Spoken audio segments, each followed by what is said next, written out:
hospitali ya Kenyatta National Hospital haina dawa, haina mfuko ya kuweka damu, wagonjwa wanakufa kwa njaa, hakuna chakula, hakuna dawa. Yeye alitaka kuiba Nairobi Hospital. Nairobi Hospital ni hospitali ya matajiri.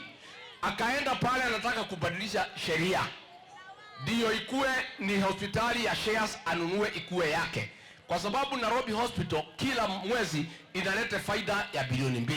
Sasa Kasongo alitaka achukue Nairobi Hospital akuwe akipata faida kila mwaka 24 bilioni. Sasa nilipojua nikatangaza, ikapotea. Kasongo hangaike asihangaike. Sasa hii unaona analia kila mahali, akitukana mimi, akitukana Matiang'i, akitukana Wamalwa. Ni ile uchungu ya kumtoa nyama kwa meno.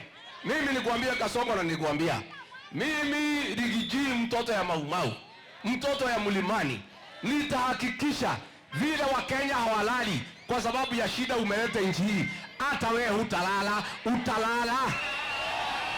Si ndio?